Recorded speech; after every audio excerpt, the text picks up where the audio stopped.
My name is Janis, and today I'm going to give you a lecture, Introduction to WUFI software. Today we are going to start with some basic concepts about heat and phase changes and modeling in general. Then we are going to see one-dimensional heat equation and the proper boundary conditions we can use. Then we are going to move forward and solve the Stefan problem analytically, and the last thing we'll get WUFI plus and solve the same problem numerically and compare the results to analytical solution.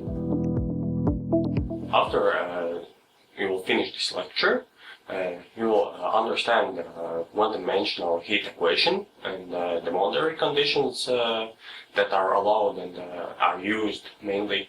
Then you will understand how to solve Stefan problem analytically and numerically, and you will learn how to model processes with WUFI software. There are two kinds of modeling softwares. One is general purpose softwares, and the other kind is task-oriented. General purpose software is basically used for any problem, starting from heat to hydrodynamics and ending with electromagnetics or any physical problem you can imagine.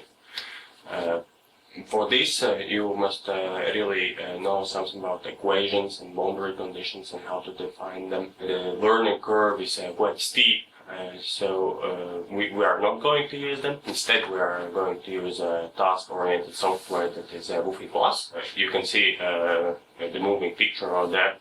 You will be able to generate such movies and understand what's going on there. I can tell you that there is a temperature and in the top, the red one, and moisture, the green one.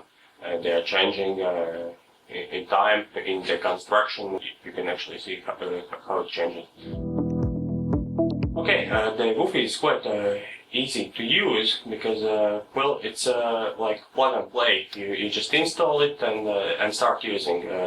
All the mathematics is already done for you. You just click buttons and it does everything you want to do. Primarily, WUFI Plus is used for whole building simulation. Of course, you don't need a whole building simulation. We just need one-dimensional heat equation. And that's exactly what WUFI is solving. And so we'll change the program a little bit so we can calculate the problem we need instead of doing a whole building simulation. WUFI Plus has both equations and boundary conditions built in, so you don't have to worry about them. It's plug and play. You can easily start using it. WUFI, it doesn't solve temperature inside the building or outside. It's approximated by boundary conditions, and the building construction is what matters.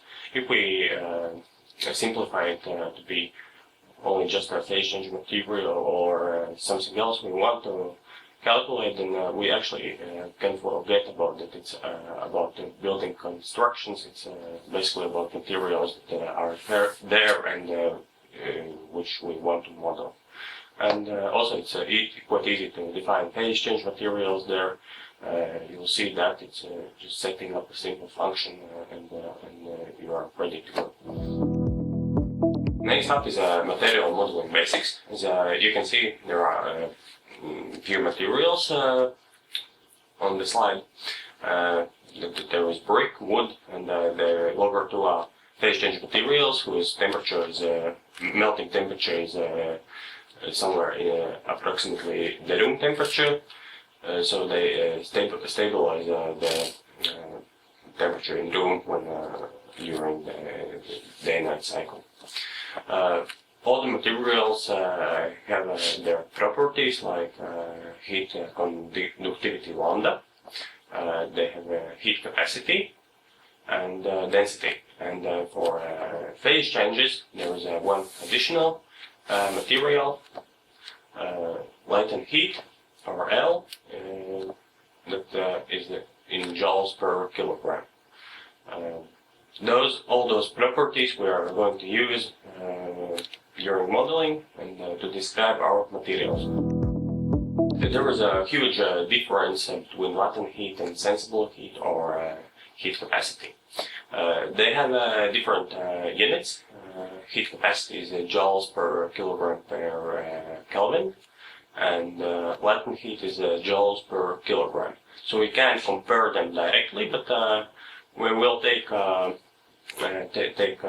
temperature difference of 1 degree Kelvin, and we'll multiply the heat capacity by it, and then the units become even, and you will see how much bigger the latent heat is compared to heat capacity or sensible heat.